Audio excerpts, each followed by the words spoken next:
Hello guys, আসসালামু আলাইকুম। আশা করি সকলে ভালো আছেন। আজকে কিন্তু আমরা আছি পাহাড়ি অঞ্চলে। দেখতেই পাচ্ছেন এই যে পাহাড়ের ভিতরে রাস্তা, সুন্দর রাস্তা এই যে দেখতেই পাচ্ছেন।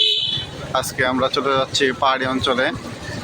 এই যে সাইড দিয়ে রাস্তা চলে গেছে পাহাড়ি অঞ্চলে। আজকে আপনাদেরকে দেখাবো সুন্দর সুন্দর দৃশ্য।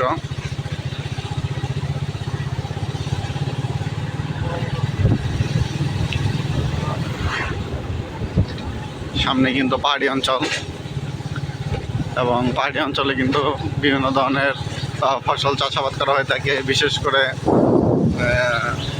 আনারস। আজকে আপনাদেরকে আনারস চাষাবাদ দেখাবো। এই যে সাইডে কিন্তু বিশাল, দেখতেই পাচ্ছেন, বাঁশের ঝোপ, এবং এই যে সাইডে এত সুন্দর পরিবেশ দেখতেই পাচ্ছেন। একটু অটো কিন্তু আমাদের সাইড কাটিয়ে চলে যাচ্ছিল। আজকে আমরা চলে যাচ্ছি পাহাড়ি অঞ্চলে, এবং এই পাহাড়ি অঞ্চলে কি কি পাওয়া যায়। এই যে সামনে কিন্তু একটা গাছ বাইসে গেছে, দেখতেই পাচ্ছেন, বিশাল বড় একটি কিন্তু গাছ, যেটা রাস্তার ব্লক করে রয়েছে। আমরা কিন্তু তাকে পাশ কাটিয়ে চলে গেলাম। আজকে আমরা চলে যাব পাহাড়ি অঞ্চলে, এবং পাহাড়ি অঞ্চলের পরিবেশ কেমন তা এই সম্পর্কে আপনাদেরকে জানাবো। এই জন্য অবশ্যই আমাদের ব্লগ ভিডিওর সাথে থাকতে হবে। সকলকে ধন্যবাদ। আসসালামু আলাইকুম।